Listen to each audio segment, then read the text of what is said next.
There it is. Webinar is now live. Great. You're welcome. Bye. I'm just going to put this down here. Let's hold on. You're not muted and your camera's not.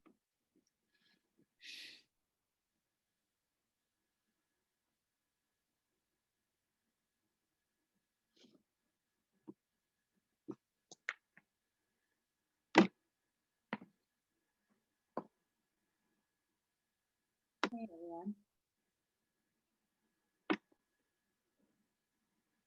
Can you guys hear me okay? Cool. So, Emily, do we need to let participants in? Karen just started it, so I think people are slowly trickling in. So if you want to start with an opening and then we can transition to intros so we can stay on track, that'd be great. Okay, for sure. Okay, so thanks everyone for being here. I know that it might be a couple of minutes late and we apologize for that, but we thank you for your patience. Like with everything in life, especially during COVID, nothing is going as planned. So our fearless leader, Karen, had to tend to some other needs and issues this evening that pulled her away from us. So she was the host. So we had to quick figure out how technology worked, and here we are. We have an amazing lineup here tonight to talk about grief, the heavy topic of grief, right? It's often heavy. Maybe it doesn't have to be, but we decided to have part 3 focus on grief because there's this notion of around the holidays, you know, people have lost somebody. And so there's this heaviness of grief. But beyond that, there's so much more. There's the accepted form of grief, which is I just lost somebody, I just lost something, and now I'm grieving. And that seems to society to be acceptable. But when we unpack our emotions and unpack the feelings that we sometimes carry with us and the weight that sometimes is on our back, we often wonder, what is this feeling? What is this emotion? And so that trickles down to a whole host of other things that are other feelings that can be categorized as grief. So the reason that we brought this up is because we might be feeling grief, you might be feeling grief around something that isn't just from losing somebody. Maybe it's from a loss of something that you were expecting, or a community, or a whole bunch of stuff that these panelists are going to dive into. But we thought it would be really timely given that it's around the holidays and we just had an election and George Floyd's death, and I could go on. Mother Earth. I could go on and list for pages and pages and pages. And so grief is not one-dimensional. And so we're here to unpack that and explore what that means. And these panelists have a lot of expertise, as they'll share with you this evening. And so we'll kick it off with me stopping to speak and the panelists allowing, giving them a moment to introduce themselves to the audience, and we'll go from there.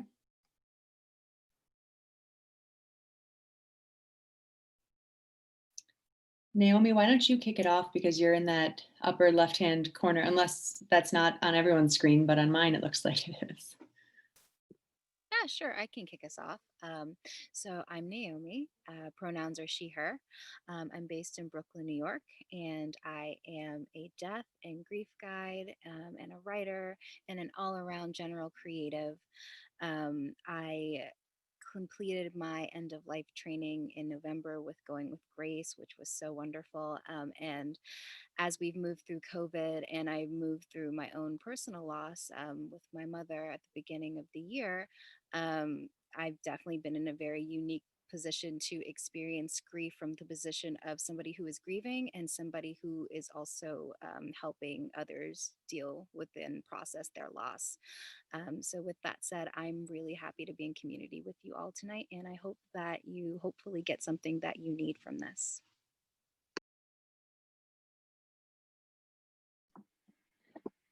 My name is Joelle Simone Anthony. I am a licensed funeral director and embalmer, a sacred death and grief practitioner, and I'm also a COVID survivor. And I'm just so grateful to be in company with you beautiful ladies tonight.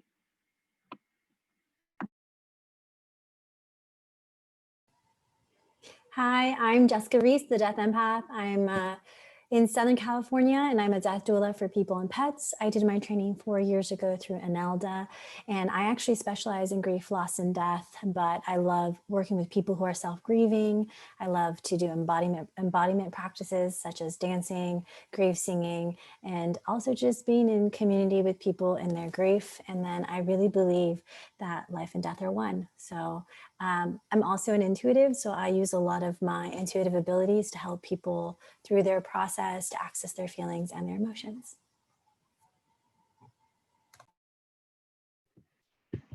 Hi everyone, my name is Emily Stacken. I am a student at United and one of the co-organizers of the Radical Death series. Really excited to be with everyone tonight.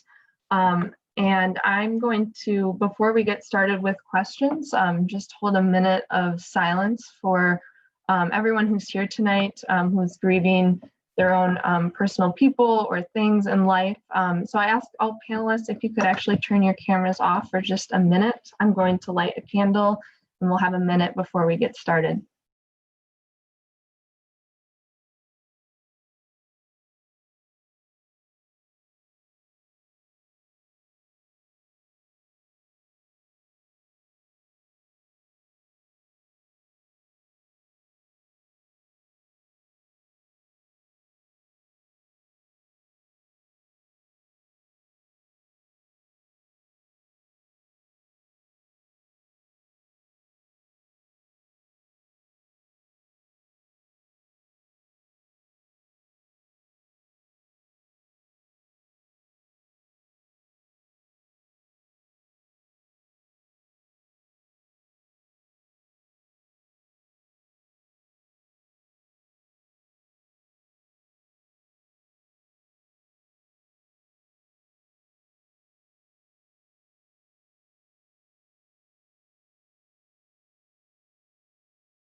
Thank you all for taking that moment with us before we dive into the questions.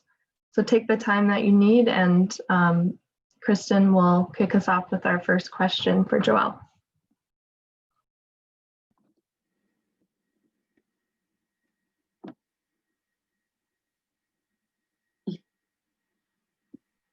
Sorry about that.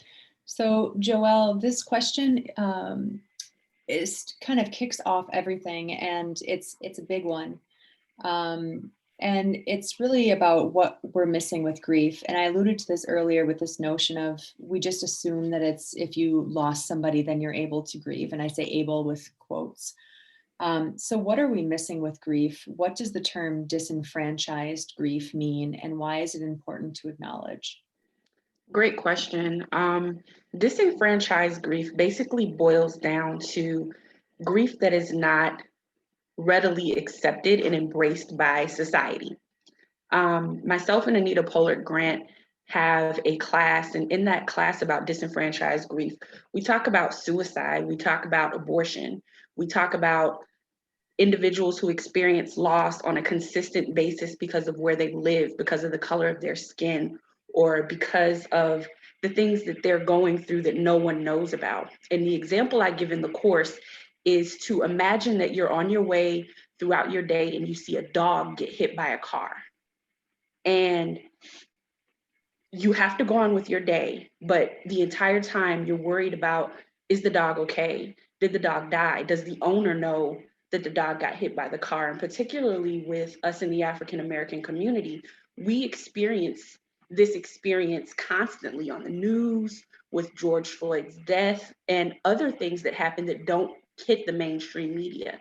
As a funeral professional, when someone comes into the funeral home, we of course know that they've experienced the loss, but we don't know whether that person's had an abortion, whether someone in their life has committed suicide, whether they lost innocence due to being molested, whether they're struggling with some type of mental health issue where they've lost grip on reality. And I think we can all relate to that to some extent because we've lost what we know is reality this year. So disenfranchised grief is that grief that nobody talks about, nobody sends you a casserole for, nobody says, are you okay? I know you're mourning, I know you're hurting. And that can be very isolating not to be recognized in that way. And when that happens, there's a breakdown in the natural mourning and grieving cycle that doesn't get to happen. So you don't, I don't want to say recover, but you don't get to move on. You're constantly thinking about that dog that got hit by the car. Yeah, that is so rich. And I feel like we can all appreciate that. And, you know, just thinking about everything that's happening in our world that we see on the news, and then to your point, by the dog getting hit by the car, or seeing, you know, on social media, the sea turtles with the pop can rings around their neck, and how do we just let that go and move on and pretend like everything's fine. So that is such an interesting concept, and I really appreciate you bringing light to that. Wondering if anyone else wants to touch on that at all while we have that topic up.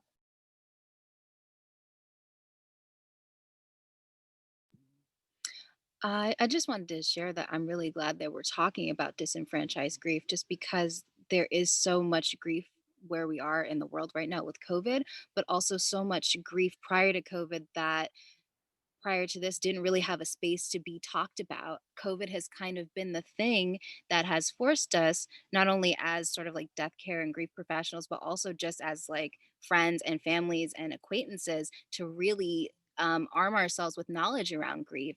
And I think one of the beautiful things about that is that the more that we learn as a collective, the more that we get to sit and go, wow, this person I know experienced that or that. And let me look at the way that I might have not supported them through that, or how can I support them better as we move on.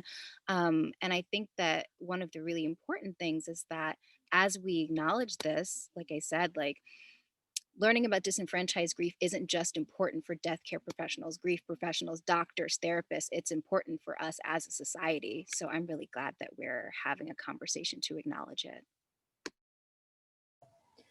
Yeah, and there's something to be said with both Joelle and Naomi, that's we get to now honor and recognize our own disenfranchised grief, right? Because for so long, a lot of us were just walking around with this heaviness, this kind of hole of like, why am I grieving these things? We feel abnormal. We feel like no one can relate to us, but now we're putting a name to it. So now we have a place that we can go, no, I get to grieve this now. I get to grieve this for myself. So yes, I love that we're now talking about this. Just want to call out quickly, and we'll move on to the next question, but somebody pointed out from the audience, and I think it's really beautiful, that this disenfranchised grief can also be applied to an NPE, or a not parent expected, someone who's lost a child, or an MPE, a misattributed parentage. So just wanted to honor that comment.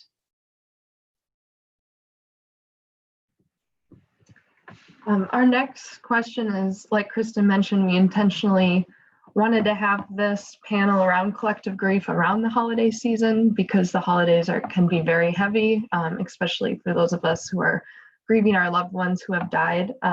So this next question is for Naomi specifically. If you would be comfortable sharing any personal experiences you have with holiday grief, and any coping tools you can suggest for those of us who are struggling this time of year.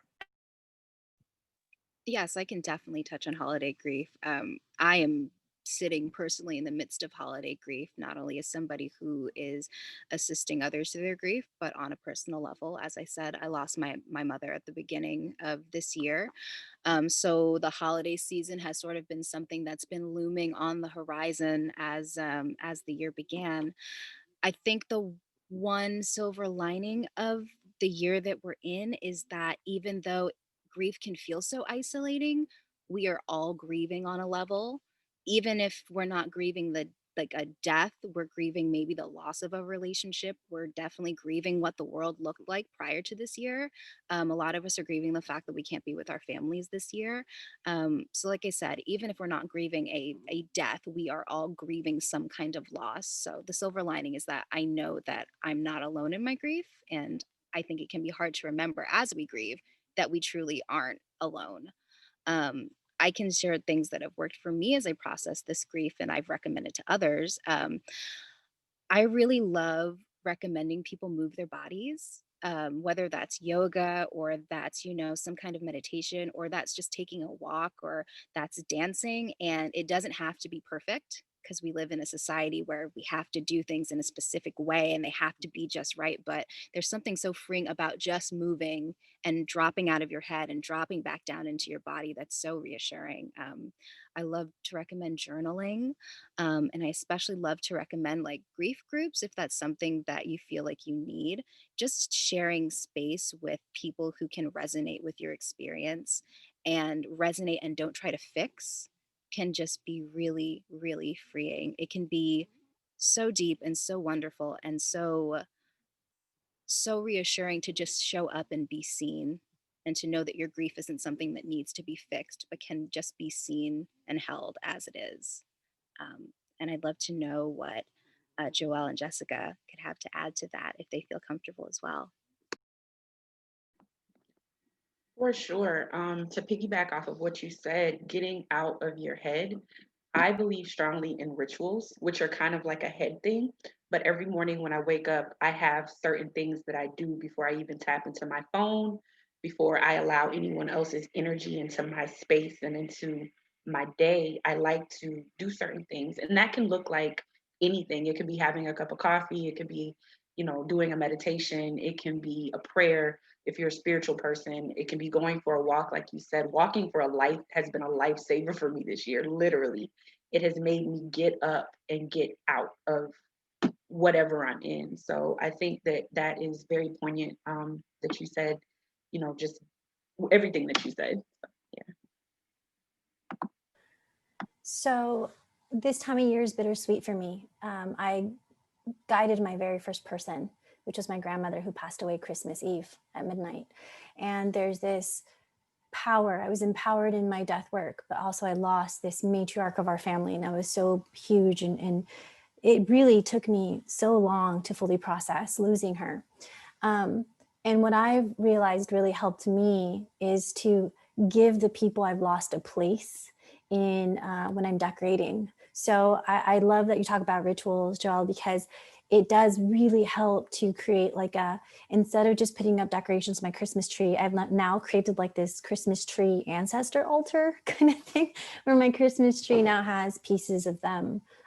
So it's almost this ritual of cleansing and grieving and crying and remembering them as well has really helped with my holiday grief.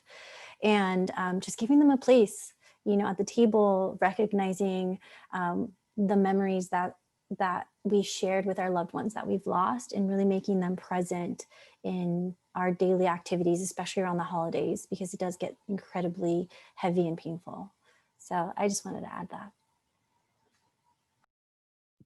Oh, and I wanted to piggyback off of both of those. I'm so glad that you both mentioned ritual and altars, because that's definitely been a lifesaver for me this year. Just establishing a specific place in my house where they live, and like Joelle was talking about rituals. Like every morning I wake up and I say hello and I light candles and I just sit in a space and I talk to them out loud. I think that's another thing that can be really helpful around grief. Like you might feel silly doing it, but just talk to your people out loud. and do your best to not feel self-conscious about it, because just because somebody has died does not mean your relationship with them is dead. It's just shifted into a new form of being. And the beautiful thing about grief is that it can open us up to this new language of loving that can be really hard to interpret, but is so worth the work. So I love that you both mentioned that.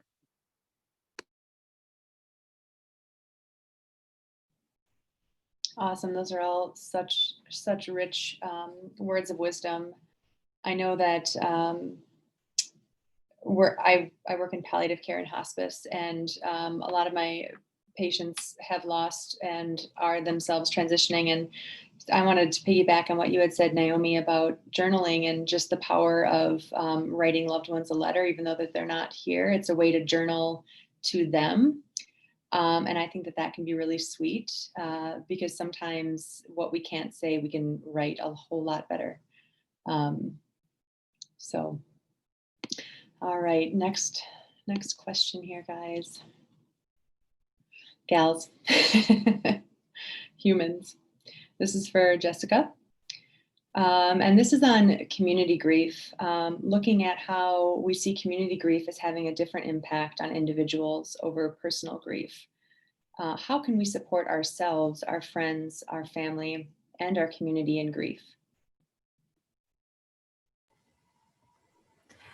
So I think in my experience, community grief and personal grief, it becomes compounded. And I believe a lot of us are experiencing this kind of compounded aspect of grief where we are grieving ourselves, we're grieving those we've lost, and we're grieving all the opportunities that we're not able to kind of access or do, or even thinking about future endeavors. We have the new year coming around, and so many of us would always look forward to New Year's resolutions. And so now we're dealing also with anticipatory grief. And so it feels like very compounded. And the difference for me between the two is there's the grieving that you feel as a collective in your community and the things that you feel you have sympathy and empathy for in others. And so there's that grieving. And then there's the grieving of your own personal losses. And although we process them very similarly, like our emotions are similar in how we react to them or respond to them, the feelings, it's almost so, they have different textures to them. So you have a part of you that's a part of a collective, and you're feeling the wholeness of everyone and everything. And that texture of it, for some of us, may feel stinging or numb or overwhelming. And then your personal loss feels like a deep, dark abyss, heavy and anchored. So I feel like we're just kind of going through this like dance of loss, that it's just everywhere and moving and colored and textured. So I feel that they are different, but also similar in how we process. And I am very, very big on being very open and finding a safe place. Naomi earlier mentioned, grief groups, but also finding people that are safe, that are anchor points for you, that if you feel like you are just about to lose it, you at least know someone's there to hold space for you without the judgment, without the criticism, but just fully goes, all right, we're human beings and I know you're about to lose it, but I'm here so that while you're floating in the ether, you can at least come to me, just look at me and recognize there's another human being that's tethered to this existence with you and isn't going to let you just kind of drown in the abyss of it all. And I think a great way for us to support one another is to not judge it for ourselves, not judge it for others. And I always say, like, feel all your feelings, completely, fully express them in a way that is obviously safe and within reason. I'm a big proponent of physicalness when you're grieving. I always say, like, kick empty Amazon boxes, especially right now with Jeff Bezos.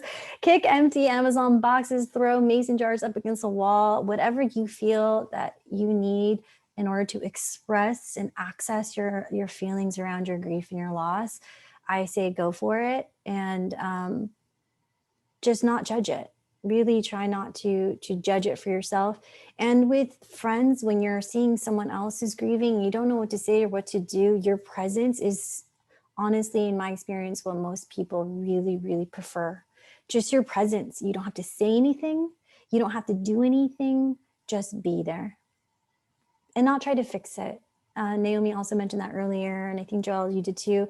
It's really not about solutionizing someone's grief. It's about just witnessing the authenticity of it. I think that's what most people want, is to be validated and acknowledged in their pain and witnessed.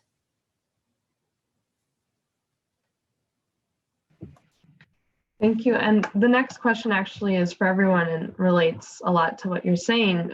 Just general tools, personal tools for coping with grief, whether that's community or individual. And I'll say I follow all of you on Instagram and have really benefited from the things that you're sharing and the strategies. The community is just so supportive, and I'm hoping that you can share some of those strategies with our audience today, whether it's community grief or that individual grief.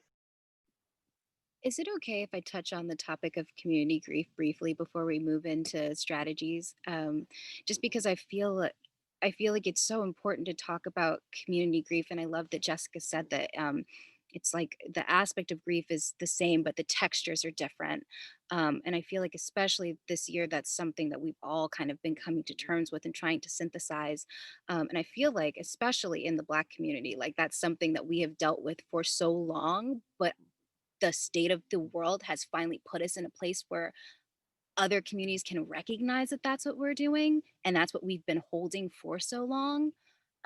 Because we have the grief of personal grief, and then before we can even get to our personal grief, we're dealing with community grief. George Floyd, Oluwatoyin Salau, like really hurt my heart while I was also grieving the loss of my mother. So it's like the compounded sense of grief, the personal loss, the loss of somebody who is in your community who maybe you don't know personally, but could be you, could have been you, who you can recognize yourself in. And then you add on top of that, you know, if you're queer, anti-gay and trans violence that constantly takes place, medical racism, police brutality, like there's just so much compounded grief that we're dealing with on so many levels. I just thought it was important to recognize all of the ways that those are currently happening.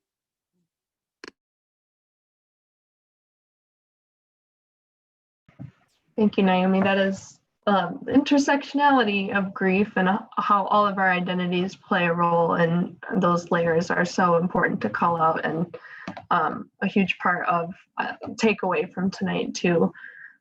So if Joelle, you want to add to that, or if others want to talk about personal strategies for any types of those forms of grief, that would be great. For sure. I'm a big believer in checking in with myself. And sometimes in the throes of grief, that's impossible to do because you really don't have that landing space. However, I am a big advocate for self-care, and that can look different for every person in the world.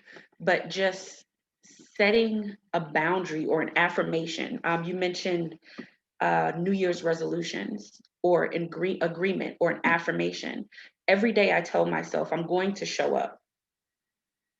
It doesn't matter what it looks like or what happens in between, I'm just going to show up. And that is a way of grounding for me. And I wonder what you other ladies, how do you show up for yourself on a daily basis? One way I have to show up is for my dog. If it wasn't for her, there are days I would not have gotten out the bed. So how do you ladies show up for yourself?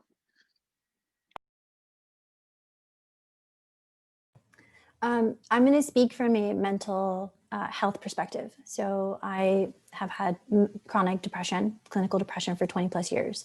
And so one of the ways I really showed up for myself in my grief, because it is a form of grieving that I kind of encounter and go through, is I kind of give myself the allowance, the grace of whatever's happening that day, whatever shows up. I just have to flow. I can't push it. I can't try to structure around it because I used to. And I think a lot of us, even in our grieving, we're like, this doesn't look right. This isn't what people want to see. I don't want to inconvenience others. And once I gave myself that space, the grace, the just like, look, this is what it is today. Either people are going to understand or they're not. And your people who do understand, those are your people now. And they love you and they're not going to judge you for it. So that's what I do. That's like my very first thing. And I'm also chronically ill. So every day is kind of one of those check-in days where I'm like, all right, what can I do today? And what am I just going to have to give myself some allowance to do and not do? Netflix and Grieve? Yes, today. Binge watch 5 seasons of whatever show? Absolutely today. So that's one of the main things that I do. I'd like to chime in. I feel like I'm a fixer. And that does not serve me at all. And nor does it serve anybody else. And so I've learned that I can be a fixer when it comes to things that are fixable, things that are broken, items, not humans. And so I think when I start getting into that narrative of like wanting to hold it all for everyone else, I just say, this is not my burden to bear. And to your point, Joelle, of like self-protection for a moment, self-care, because I realized that in trying to fix and be everything to everyone, you get burned out and you're nothing to no one. So that for me has been really helpful, just to learn that it's not about fixing, it's not about doing, it's not about anything other than just showing up and being present, to your point, Jessica. That's hard to do though, especially in end of life care, right? And death work and parenthood and relationships and everything else. So that has been some powerful work, but it's not always easy.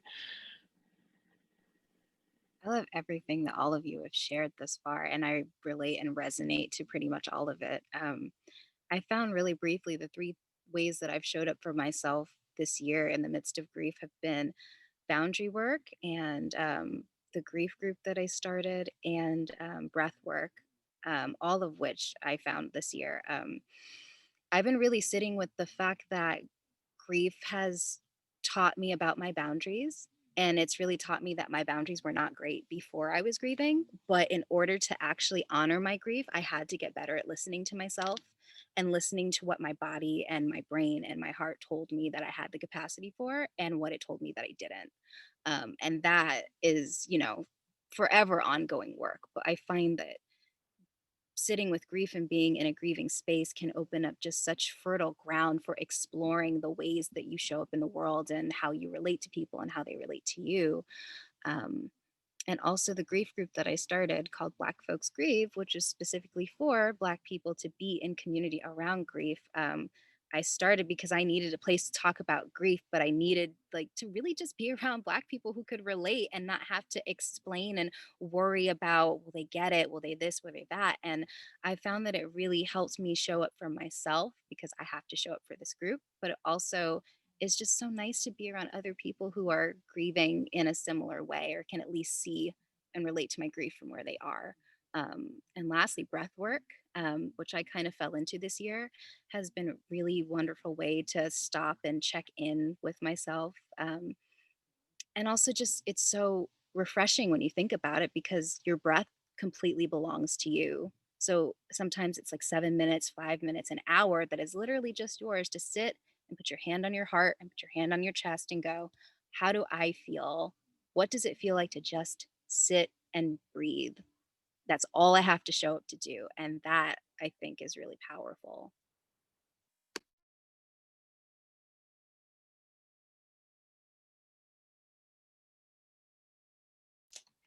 Yeah, and then speaking of, sorry, my medical mind sometimes is difficult to turn off, but speaking of breathing, the next question is on COVID and thinking about how that simple act of breath work, so maybe easily taken for granted by many of us until our loved ones or friends or distant people in our life become ill with COVID and how breath becomes their lifeline. So COVID-19 and grief. We're all in the middle of collective grief right now as we get through a global pandemic. What can we learn from this moment in history? Through the lens, obviously, of access to healthcare and racism attributing to COVID-19 disproportionately, how BIPOC communities are being affected, and then just too, the disenfranchised grief, going back to that, of people that we've heard of, or that we've a friend has told us that they've lost their family member, and this whole concept of COVID-19 and grief, an added element of what we're dealing with right now, and this is for everybody. So I guess, again, just to articulate the question, sorry, I kind of went off. What can we learn from this moment in history?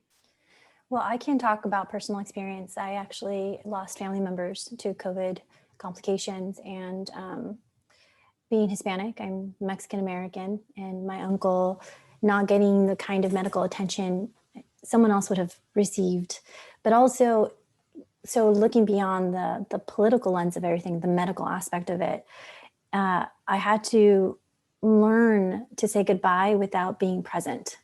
And as death workers, we are accustomed to being in present. We're used to being by their bedside or at the funeral, seeing, the cremation process, the body. So I had to learn for myself how to go into ceremony, do a meditative practice to say goodbye to my uncle, this uncle that I had a lot of affection and love for. And I did it on an IG Live, impromptu, so that people saw my grief while I was experiencing going through this ceremony and saying goodbye.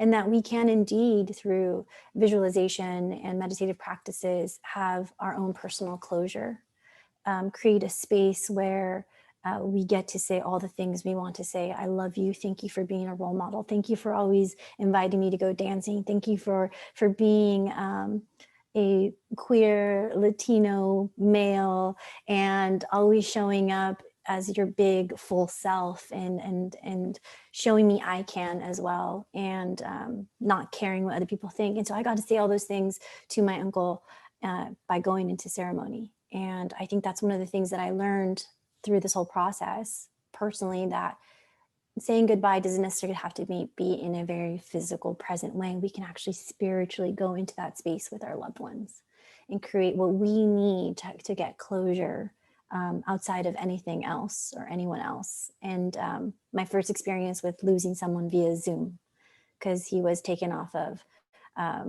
the respirator, and watching him pass through a virtual space, also that connection was still very strong and very powerful. So those are the things that I personally learned from going through this pandemic and losing loved ones.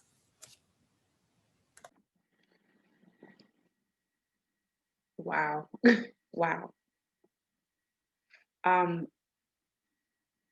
love your name, Jessica, because it's the death empath. And I think that speaks volumes to the space that we're in with COVID, because if nothing else, we as a society have gained empathy for one another. And if you're not an empathic person, you don't understand what it's like to literally feel the emotions of another person and not understand why, or think that you're crazy. But now everyone is feeling everyone else's pain collectively, which I think is beautiful, because we're going to be more patient with one another. Especially professionally, we're going to be more accommodating.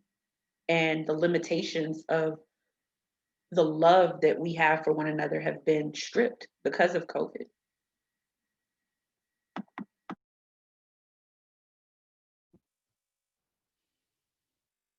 Yeah, I resonate with so much of what you both just said.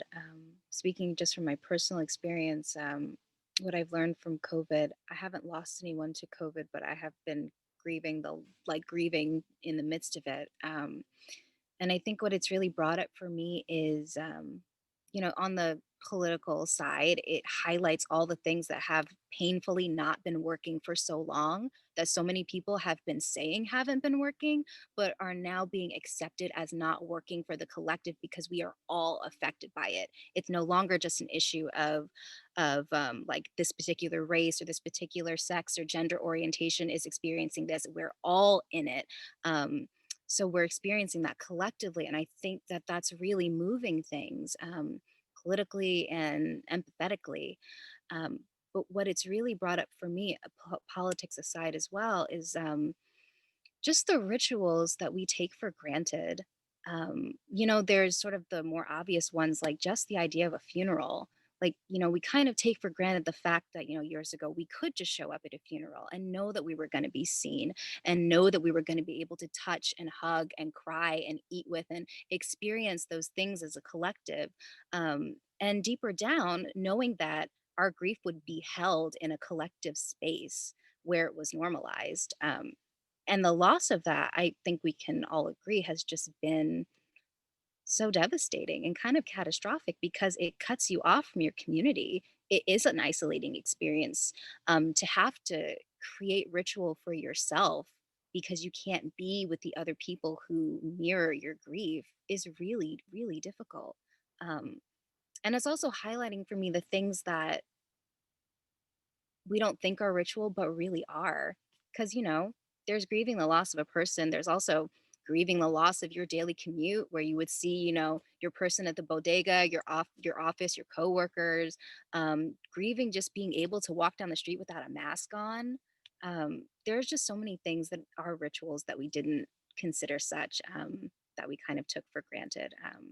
And I think as I sit further and further with it, I just become more and more attuned to the rituals that I at once took for granted, and also all the ways in which I'm now creating new rituals.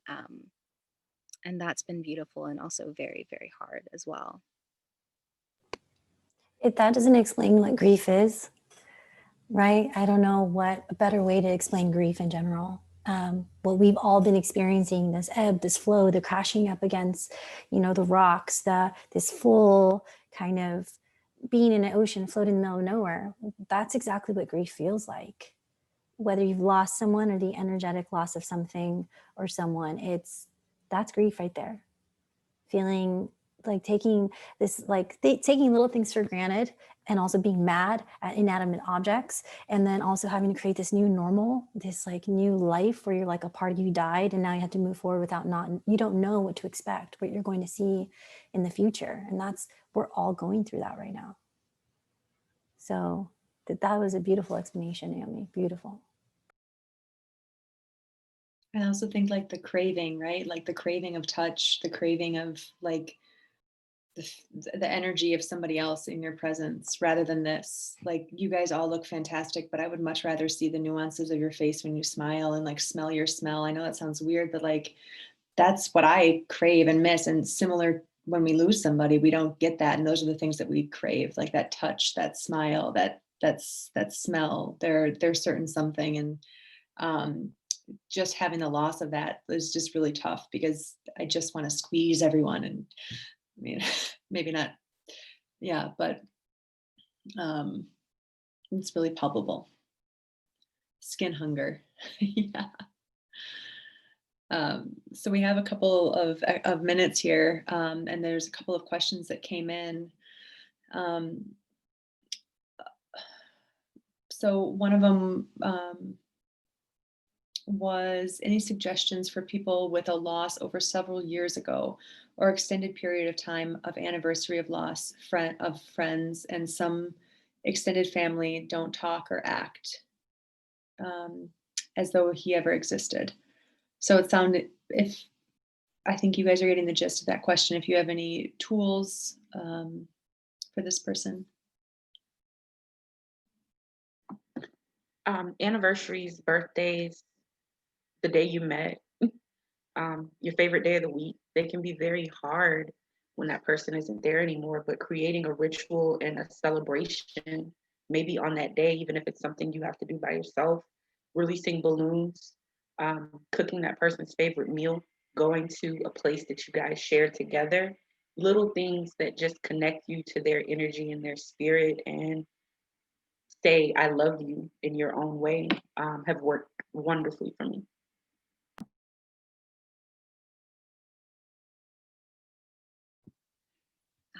I would add things that have worked for me as well about hard anniversaries and really hard days that can feel isolating are ritual as well, creating a little space just to talk to them, even without the space, maybe just talking to them out loud, writing them a letter. That's been really helpful for me because again, some things are easier to write than they are to express out loud.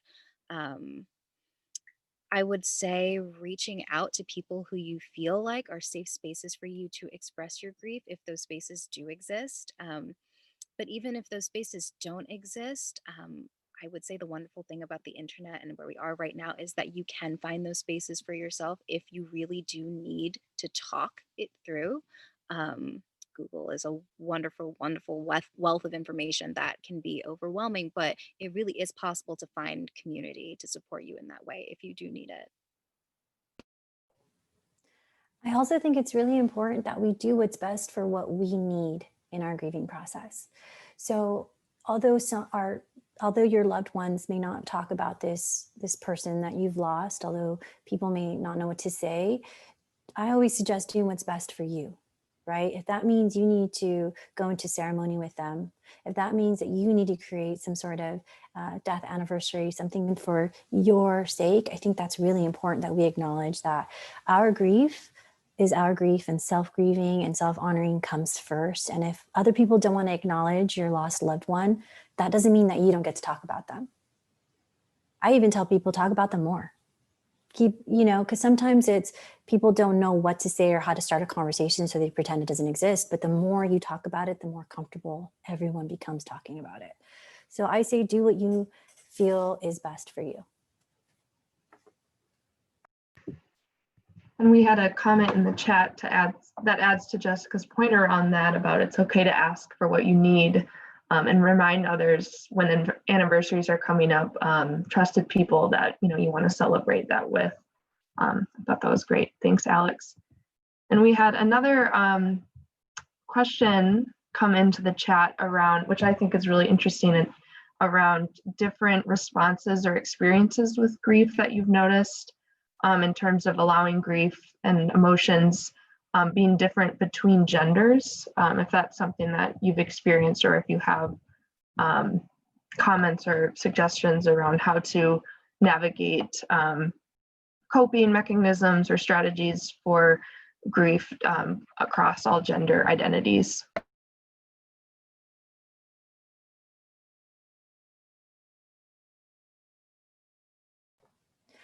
Emily, do you mind kind of repeating the question or reframing it, kind of? Yeah, I'm having a hard time understanding it. Absolutely. The question was, how have you noticed access to an experience of grief and allowing grief-related emotions/responses being different between genders? So more of a curiosity question, it seems, if you've noticed in your work. I can speak a little to that. Gender doesn't exist on a binary, but if we, think about it in terms of sort of like more masculine energies and more feminine energies and everything in between, I've definitely noticed from my personal experience that culturally we do kind of have this idea that people who identify with masculine energy are expected to kind of just like be the strong, stoic people who suck it up and keep it all inside and are strong for everybody else, so that they don't really get to experience publicly deep grief as deeply as we might allow for those who identify more with feminine energy. But even those people who identify more with feminine energy are kind of expected to be the caretakers, the nurturers, the soothers. And in that experience, you have a person who then doesn't really get to fully sit with their own grief because they're expected to take care of everyone around them. So I guess what I would say is that I feel like society wise, we kind of allow people who identify with feminine energy more freedom to express grief outwardly, but and to the detriment of those who experience life on a more masculine scale, who kind of have to kind of toughen up, quote unquote, to show up.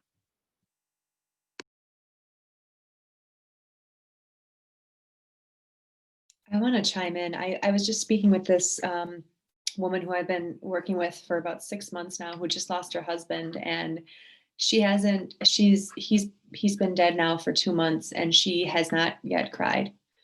And I think that that's interesting too, because to your point, we are, as those identifying with female energy, are expected to grieve and be tender, and there's this expected emotion, just like there is with masculine energy, this expected emotion. And she kept asking, is this normal? Is this normal? Is this normal?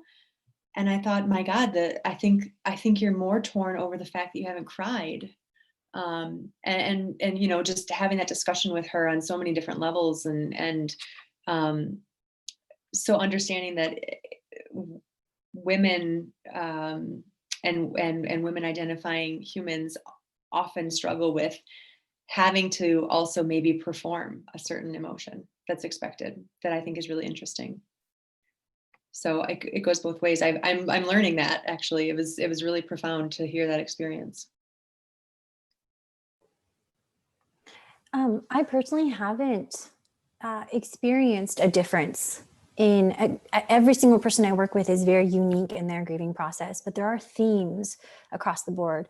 I notice that a lot of people that are called to work with me have a lot of guilt, a lot of shame, a lot of, my dad was dying and I didn't show up. I left angry. We stopped talking for 3 months and they passed away. So I work with a lot of people, and the gender is kind of neutral at this place. There's no gender, it's a theme that I've recognized a lot. And there's the, am I doing this the right way? As to your point, Kristen, where it's like, am I doing this right? And I'm like, there's no right. Whatever you're feeling is right. However you're expressing yourself is right. But no, I haven't really seen too many differences in the traditional way of seeing gender.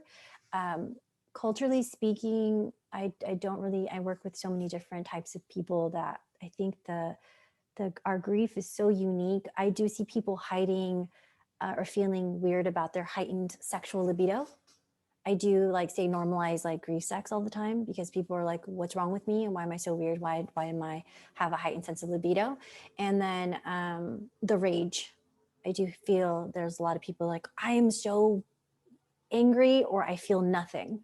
So those are, I guess, just the themes that I work with personally, but I don't see that. I don't have a female male kind of perspective to add to that question.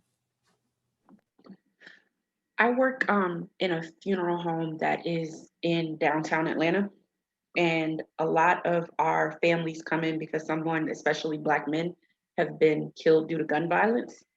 And I love, Christian, that you use the word performance, because it's like watching a performance sometimes, when the friends of these gentlemen, who are in some cases gang members, or they have the thug persona, or the complete opposite end of the spectrum.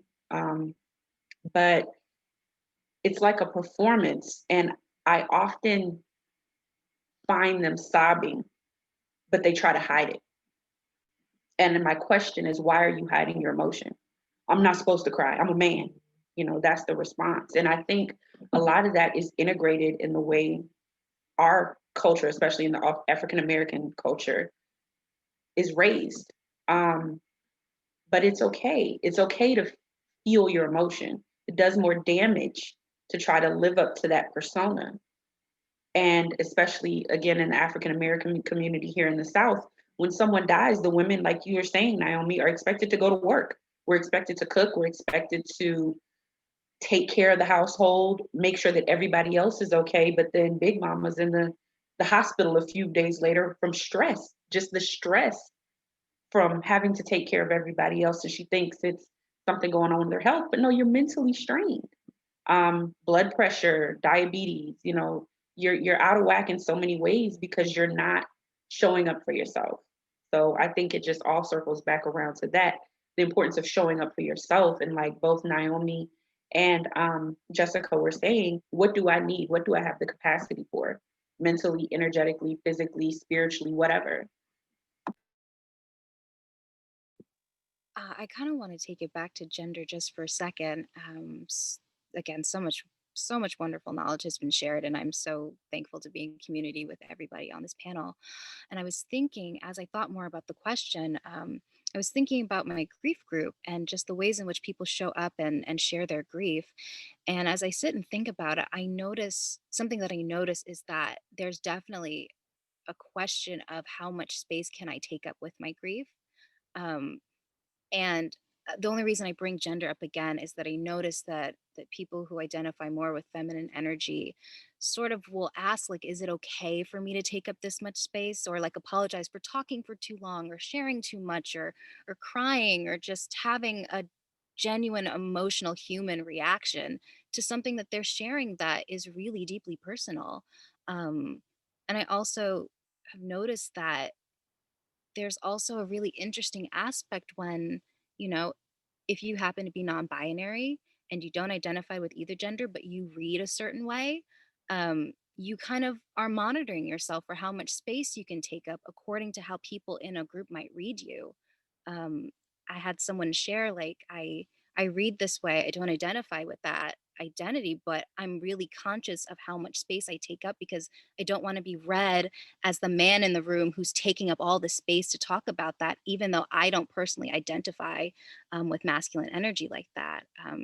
So I thought that was just really interesting, the idea of monitoring how much space we get to take up depending on how we might identify gender wise.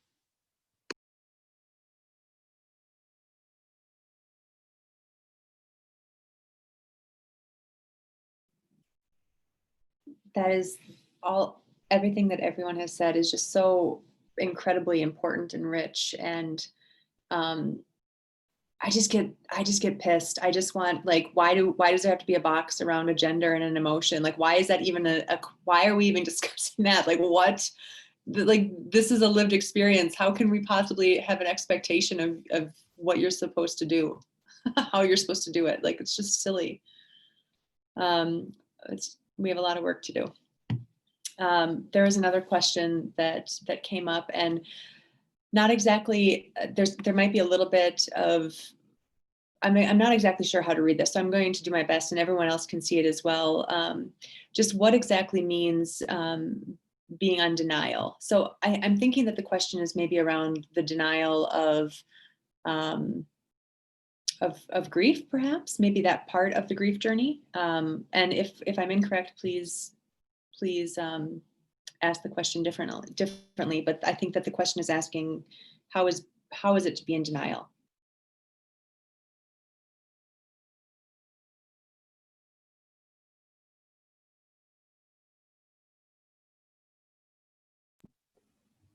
Well, the first thing that comes up for me in response to that question is actually something that my therapist shared with me just around my own grief, which is,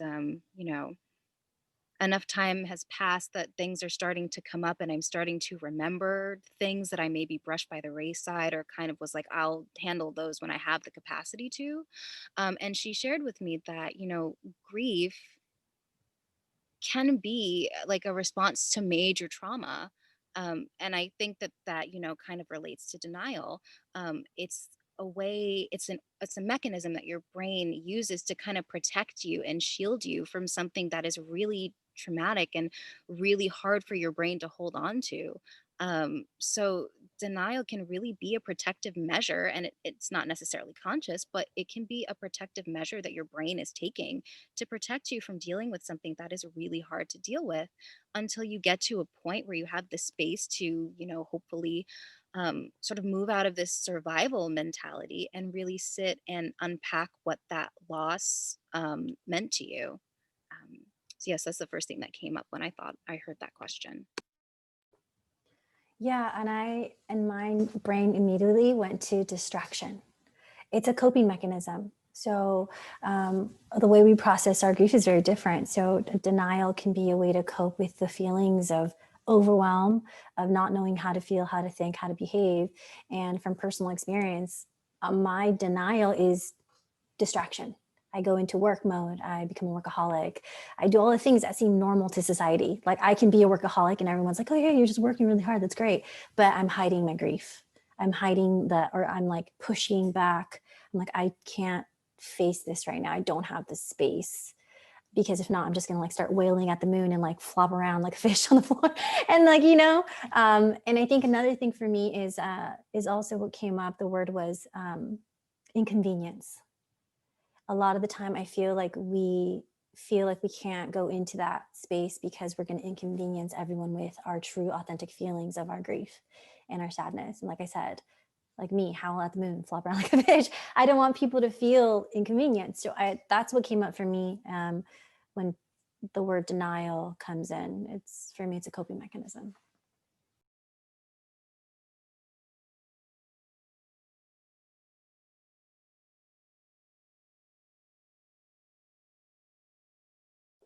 Sorry, I just had to laugh because someone posted, "Don't knock howling at the moon." Not at all. Trust me, I am a moonlight worker, 100%. It works wonders.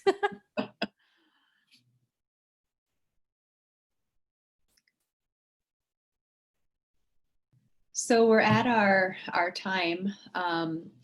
And I hope that everyone was able to get some helpful tools as well as just some general information. I think I speak for everyone when I say that I would personally love to sit here and explore more of these in deeper dialogue. Every single question left me with about 5 more. So I think the best thing that we can do is support our awesome panelists by checking out their social media, which Emily just put it in the chat and she'll send out in an email as well. There's just a ton of wisdom that comes from all 3 of them, and we can learn a lot. So thank you guys so much for being here, each and every one of you, taking time out of your day to come here and speak with everyone. And just a shout out too, this was part 3 of the 4-part series. So the final one will be a wrap up of putting it all together.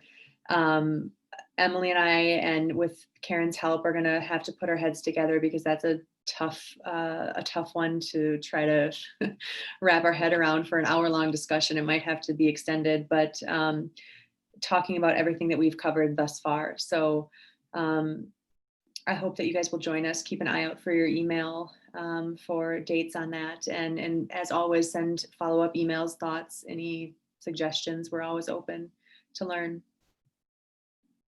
Thank you all so much. Happy holidays. Smile.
Looks like there's still some folks on, but I'll just chime in and just start saying how much I appreciate all of you, and apologies about the last minute rush at the beginning there. Thanks for bearing with us as we figured out the tech stuff, because I was a little distracted, but looking forward to connecting with you all. But that was really amazing, and just really appreciate all of you. So great to get to know you all better and to see Naomi again after a couple months. Thank you so much. And you guys handled it so gracefully. Yes. So gracefully. I'd have been a mess. Yeah. Thanks for providing this space, especially so close to the holidays, because it's truly, truly so needed. Like, so many of us are kind of just flopping around like, what the fuck do I do? It's always just so good to be in community around subjects like this that can be so deep and awkward to navigate. Amen, sister. I don't think we were supposed to do this alone. Not even a little bit. Not death, not grief, not loss. I feel like we're meant to 100%, 1,000% be in community and to be cared for and to care for one another. So yeah. And thank you for having us. Yeah, Yes. You guys handled this whole situation so gracefully. My background is events, so I was a high profile event producer, and I was like, I feel for you guys in a very deep way, but that's kind of how sometimes things happen. And yeah, you guys did an incredible job. Well, I'm sorry that you guys couldn't meet Karen because she's kind of like, not kind of, she is just like, she's so badass. And I have so much to learn from her. And she, yeah, she couldn't be here. And she really is not necessarily the glue, but she's maybe our ignition. Rock. Our She's the rock. rock. Yeah, Yes.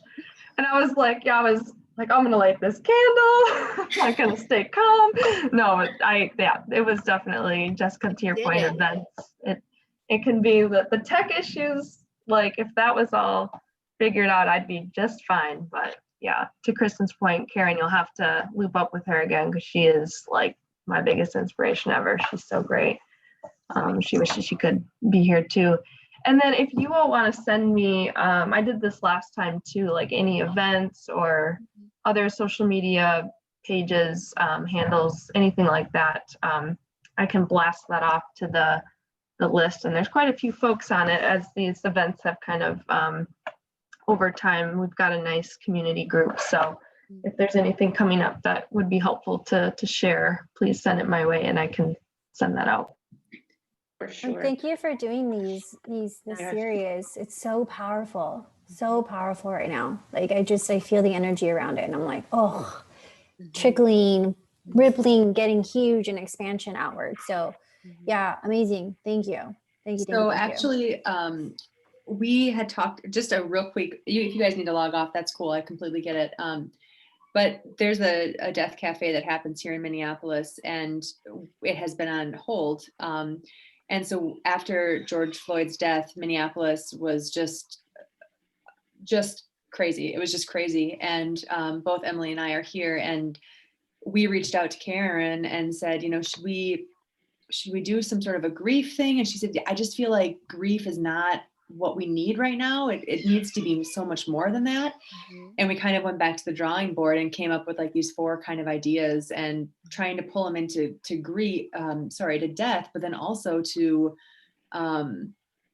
this overlooming, which I feel like kind of disenfranchised grief kind of summarizes everything that we're feeling, but we've tried to like break it up into 4 parts. And Naomi, I'm super interested in your group that you established, and I would welcome I would welcome you to have a group for white people that are trying to navigate not like we need another space. I understand, I get that, but like for a white person who has many different people in their life that they get the grief from all points too, but not feeling appropriate to grieve for people of color because they're white, and like how to separate that and be aware of that and cognizant of that, because it's a different kind of grief and it not to take it away. There's just like so many things to unpack there, but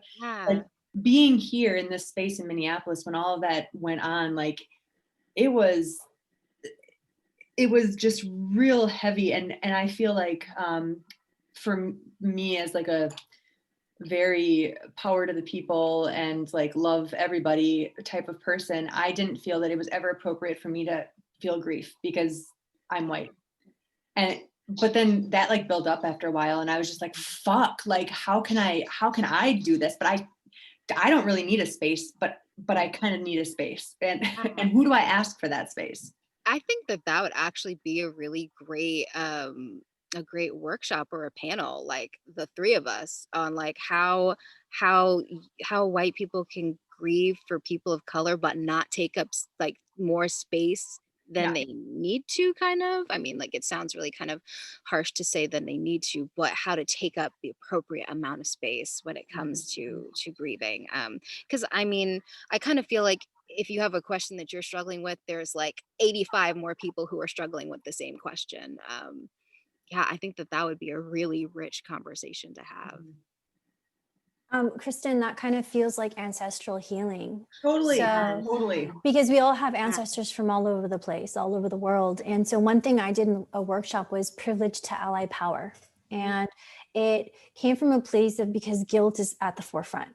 for a lot of my white brothers and sisters. Guilt, like I feel so guilty for what my family did and how my privilege and how I didn't see it and why did my mom and dad raise me differently? And I'm like, wait a second, try to transmute that life that you had of privilege into allyship and power. You know what it's like walking this path.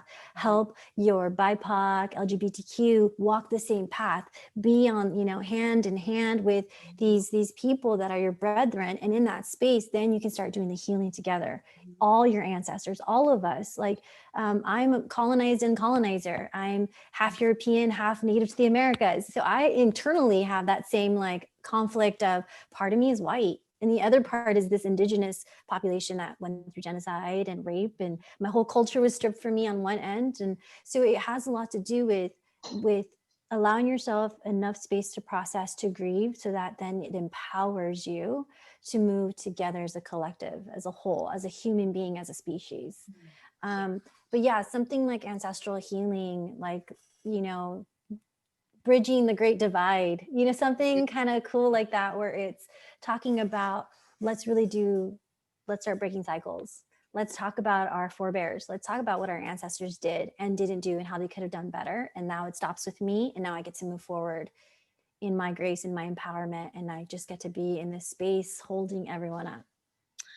I think you also touch on something that's really, really important, kind of like no matter who is doing the supporting of grieving, is that like that idea of dealing with your own things so that you can show up to support somebody as they deal with their things.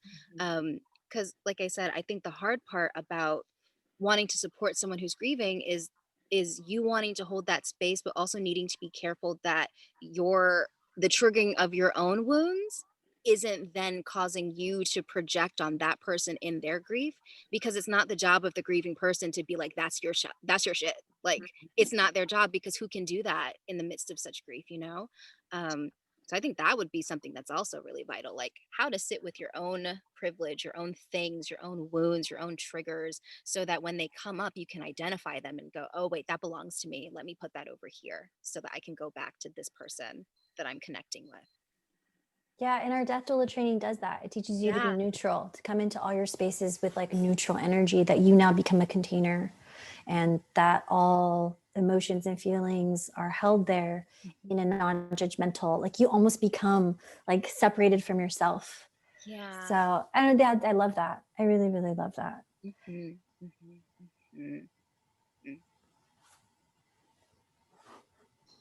Taking notes over here. I don't want to hang up, but it's just such good conversation.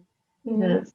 I just appreciate it so much in this space. And as we plan the next one, keep you all updated too on the topic and if you have interest in certain aspects of it. But yeah, this could be like a series forever. We could have 4 doesn't seem enough. So maybe we can talk to Karen.